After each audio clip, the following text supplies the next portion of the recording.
A few days ago, I was browsing YouTube and I found this. और मैंने सोचा ऐसी वीडियो तो मैं भी बना सकता हूँ, पर अपने स्टाइल में।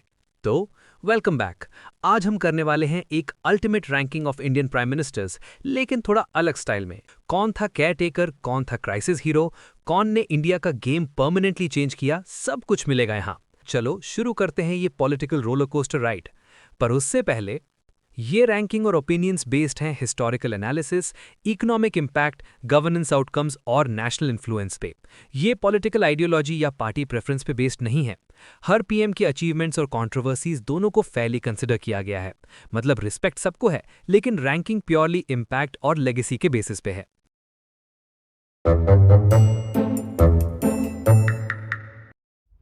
ये लेवल है पॉलिटिक्स का please don't break anything mode. इस कैटेगरी का सिंपल मिशन होता है, स्टेटस को रखो, पैनिक मत होने दो, सिस्टम को बस चलने दो। No ambition, no agenda, no long term dreams. बस एक रिस्पॉन्सिबिलिटी, नेशन को सेफली नेक्स्ट ड्राइवर के हाथ में देना। लेवल 1 को समझने के लिए गुलजारीलाल नंदा का रोल परफेक्ट एग्जाम्पल है। एक्टिंग प्राइम मिनिस्टर, और एक्टिंग का मतलब यहां लिटरली एक्टिंग ही था। Full PM vibes no, temporary charge yes. और एग्जैक्टली वही उनका काम था। No big announcements, no historic reforms, no late night addresses, no master strokes, tweets भी नहीं। थैंकफुली उस टाइम ट्विटर एग्जिस्ट ही नहीं करता था। सिर्फ एक काम, सेफ हैंडओवर। और उस रोल में गुलजारीलाल नंदा ने बिल्कुल टेक्स्ट बुक परफॉर्मेंस दी।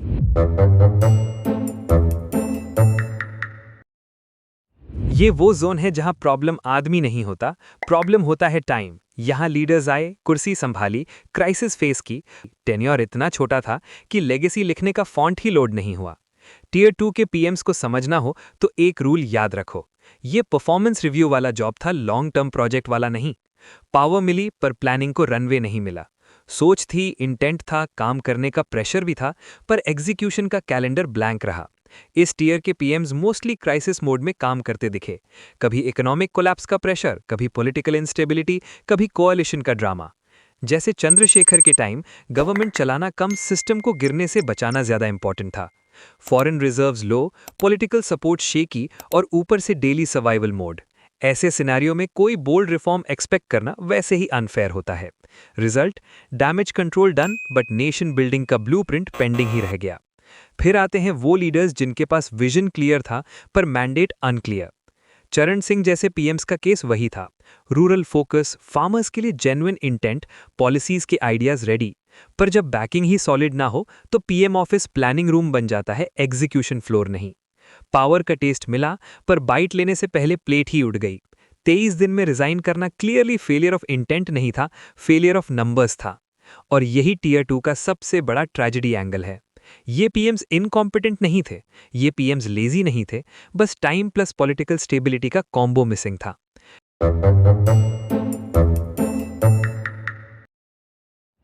ये टीयर थोड़ा कॉम्प्लेक्स है, थोड़ा कंट्रोवर्शियल और थोड़ा मिसअंडरस्टूड।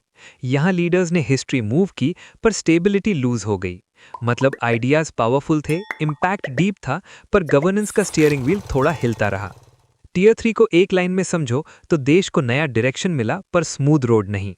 ये वो पीएम्स हैं जिन्होंने सिस्टम को चैलेंज किया, एग्जिस्टिंग पावर स्ट्रक्चर्स को शेक किया, पर सिस्टम को लॉन्ग टर्म बैलेंस में लाने का टाइम या अथॉरिटी नहीं था। जैसे वीपी सिंह के टाइम मंडल कमीशन का इंप्लीमेंटेशन। डिसीजन इतना बड़ा था कि इंडियन सोसाइटी का एल्गोरिदम ही चेंज हो गया। Caste conversations national prime time पे आ गई, रिजर्वेशन पॉलिटिक्स मेन स्ट्रीम हो गई और पावर का इक्वेशन परमानेंटली रीराइट हो गया। शॉर्ट टर्म में क्या हुआ? Protests, political instability, government collapse. Long term में क्या हुआ? इंडियन पॉलिटिक्स का डीएनए अपडेट। तो टीयर 3 का सिग्नेचर मोमेंट वही है, long term transformation achieved, short term governance sacrificed. फिर आते हैं वो लीडर्स जिन्होंने आइडिया ड्रिवन गवर्नेंस पे भरोसा किया, लेकिन कोalition पॉलिटिक्स ने उनके हाथ बांध दिए। एचडी देवेगौड़ा जैसे पीएम्स का फोकस था फेडरलिज्म, रूरल इंडिया, स्टेट्स का रिस्पेक्ट, और ऑनेस्टली विजन गलत नहीं था। इंडिया सिर्फ दिल्ली मुंबई का प्रोजेक्ट नहीं है, ये बात इंपॉर्टेंट थी। पर टीयर 3 का कर्स वही है, पीएम ऑफिस पावरफुल नहीं लगता, अथॉरिटी फ्रैगमेंटेड होती है, रिमोट कंट्रोल कहीं और होता है। Intent sincere, tone soft, decision slow, और नेशनल लीडरशिप का वॉल्यूम लो। रिजल्ट, गवर्नेंस चलती रही पर कमांड मिसिंग रही। मजा आ रहा है ना? देखो, अगर मजा आ रहा है तो सब्सक्राइब जरूर कर देना और प्लीज प्लीज ये हाइक बटन जरूर दबा देना। एज यू कैन सी, मैं अपनी वीडियोस में बहुत मेहनत करता हूं और आपका एक क्लिक मुझे बिगर ऑडियंस तक पहुंचने में मदद करेगा।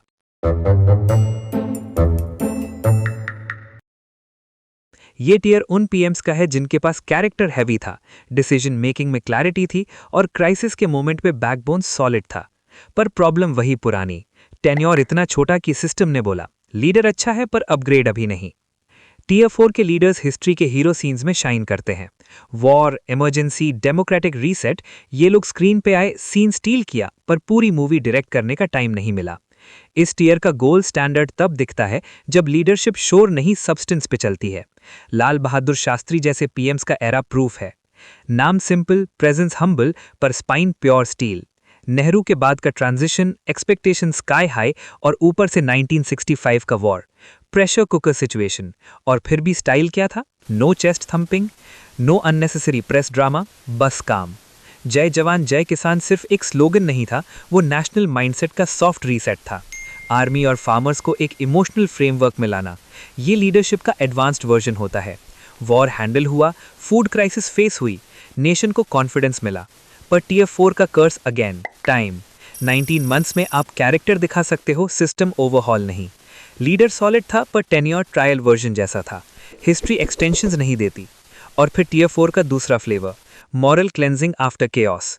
इमरजेंसी के बाद जब डेमोक्रेसी को ऑक्सीजन चाहिए थी, मोरारजी देसाई जैसे लीडर्स आए। बिगेस्ट कंट्रीब्यूशन, इमरजेंसी का फुल स्टॉप, डेमोक्रेसी को एक लॉन्ग एक्सहेल। गवर्नेंस स्टाइल बिल्कुल स्ट्रिक्ट मोड पे था, डिसिप्लिन, फिस्कल कंट्रोल, करप्शन के अगेंस्ट जीरो टॉलरेंस। और यही टीयर 4 का फाइन लाइन शुरू होता है। आइडियलिज्म स्काई हाई, पर स्ट्रेटेजिक कैलकुलेशन कभी कभी लो। ऑनेस्टी इतनी ज्यादा कि फॉरेन पॉलिसी और सिक्योरिटी में थोड़ा ओवर शेयरिंग हो गया। Coalition pressure, internal clashes, rigid style, result government ज्यादा टाइम टिक नहीं पाई। Intent full marks, execution mixed review.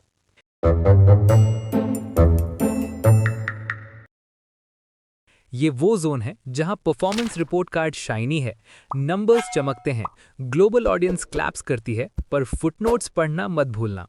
Tier 5 का कोर फॉर्मूला सिंपल है, रिजल्ट अच्छा, context complicated. Classic India story, growth दिखता है पर गवर्नेंस का बैकएंड थोड़ा मेसी होता है।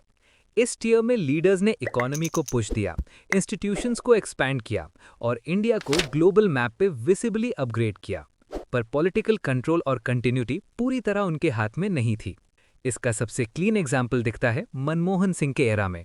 स्टाइल बिल्कुल लो वॉल्यूम हाई आउटपुट, बोलते कम, फाइल्स ज्यादा चलती थी, जीडीपी ऊपर, मिडिल क्लास का कॉन्फिडेंस हाई और वेलफेयर स्कीम्स का फुल बुफेट। एम्प्लॉयमेंट गारंटी से लेके फूड सिक्योरिटी तक, स्टेट का फुटप्रिंट सोसाइटी के हर कॉर्नर तक गया। इंटरनेशनली भी पॉस्चर चेंज हुआ। इंडो यूएस न्यूक्लियर डील ने एक क्लियर मैसेज दिया, इंडिया सिर्फ लिसनर नहीं, डिसीजन टेबल का मेंबर है।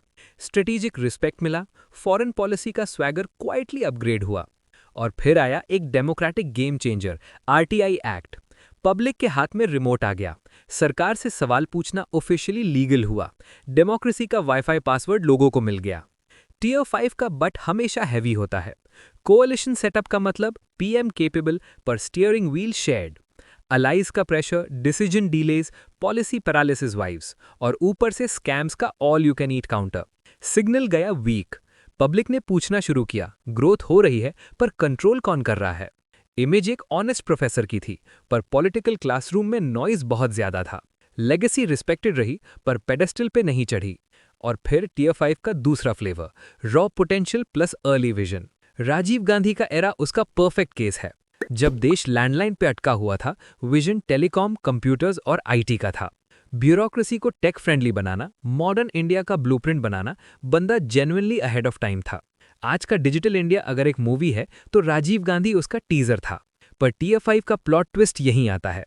पॉलिटिकल मैच्योरिटी अभी लोडिंग मोड में थी। पावर डायनामिक्स और ग्राउंड लेवल रियलिज्म थोड़ा मिस हो गया। और फिर बोफर स्कैंडल, चाहे एलिगेशंस हो या परसेप्शन, नैरेटिव डैमेज परमानेंट हो गया। Visionary image suddenly defensive mode में चली गई।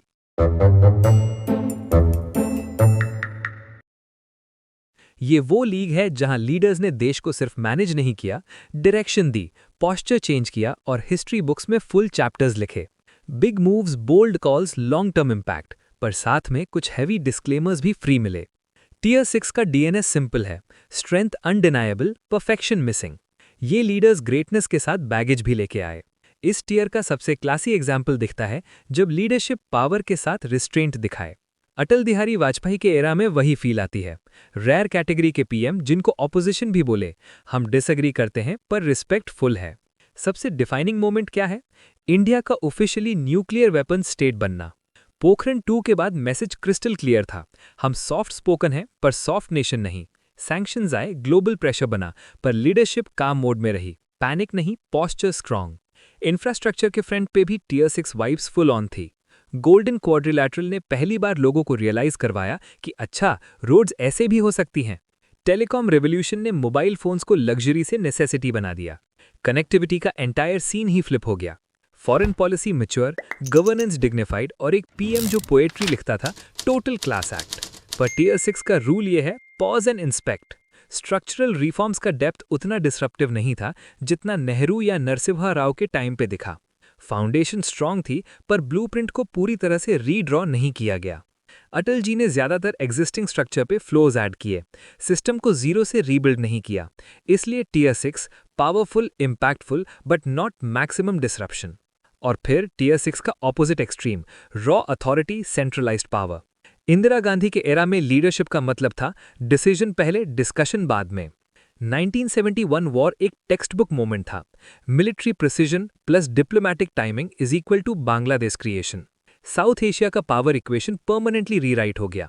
बैंक नेशनलाइजेशन ने इकोनॉमिक कंट्रोल एलीट से निकाल के स्टेट के हाथ में दिया। ग्रीन रेवोल्यूशन ने इंडिया को फैमिन प्रोन नेशन से फूड सिक्योर कंट्री बनाया।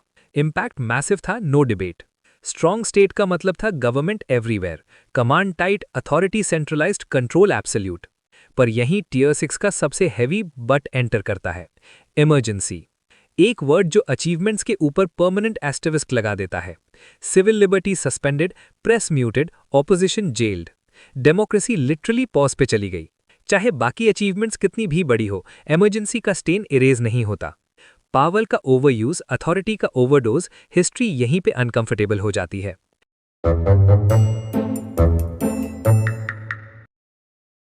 ये वो लीग है जहां परफॉर्मेंस चार्ट्स, अप्रूवल रेटिंग्स और शॉर्ट टर्म विंस मैटर ही नहीं करते। यहां सिर्फ एक चीज काउंट होती है, परमानेंस। सिंपल टेस्ट है टियर 7 का। अगर ये लीडर ना होता तो क्या इंडिया का आज का वर्जन एग्जिस्ट करता? अगर आंसर नहीं है, वेलकम टू टियर 7। ये लीडर्स हिस्ट्री के पैसेंजर्स नहीं थे, ये ड्राइवर्स थे। इन्होंने डायरेक्शन सेट की, ट्रैक बदला और इरिवर्सिबल डिसीजंस लिए। इस टियर का ओजी एग्जाम्पल है जवाहरलाल नेहरू। 1947 में इंडिया मिला मतलब सिर्फ फ्रीडम नहीं मिला, एक ब्लैंक स्लेट मिला। No institutions, no systems, no administrative muscle. बस एक आइडिया था, इंडिया को कैसे होना चाहिए। और नेहरू ने वही काम किया जो सबसे मुश्किल होता है, nation building from scratch. Democracy को डिफॉल्ट मोड बनाया जब बाकी न्यूली इंडिपेंडेंट कंट्रीज शॉर्टकट लेके डिक्टेटर मोड पे जा रहे थे। इलेक्शंस, पार्लियामेंट, जुडिशरी सब लॉक किया एज नॉन नेगोशिएबल्स। साइंस और एजुकेशन पे ऑब्सेशन फ्यूचर प्रूफिंग का मास्टर स्ट्रोक था। IITs, research institutions, planning bodies, जब देश प्रेजेंट में सर्वाइव कर रहा था, लीडर फ्यूचर में इन्वेस्ट कर रहा था। फॉरेन पॉलिसी में नॉन अलाइनमेंट भी वही बोर्ड नेहरूवियन मूव था। हम किसी के कैंप में नहीं जाएंगे, अपना कैंप बनाएंगे। कोल्ड वॉर के टाइम पे ये न्यूट्रल रहना नहीं, स्ट्रेटेजिक इंडिपेंडेंस था। हाँ, 1962 चाइना वॉर गलती थी, स्ट्रेटेजिक मिसकैलकुलेशन हुई, नेशन को शॉक लगा, ईगो हर्ट हुआ। बट एक मैच हार के पूरा टूर्नामेंट कैंसिल नहीं होता। फाउंडेशन इतनी सॉलिड थी कि इंडिया रिकवर कर पाया, और वही फाउंडेशन आज भी काम आ रही है। नेहरू का वर्डिक्ट स्ट्रेट है, मिस्टेक्स के साथ भी बेस अनमैच्ड। फिर आते हैं टियर 7 के सबसे underappreciated giant, P V Narasimha Rao. No slogans, no drama, बस एक देश जो 1991 में लिटरली बैंकरप्ट होने वाला था। Forex reserves is equal to almost zero, economy is equal to ICU. और यहीं से स्टार्ट होता है मॉडर्न इंडिया का real reboot. Economic liberalisation, licence Raj का स्लो डेथ, मार्केट इकोनॉमी का birth. Finance minister Manmohan Singh थे, पर पॉलिटिकल शील्ड राव ने दिया।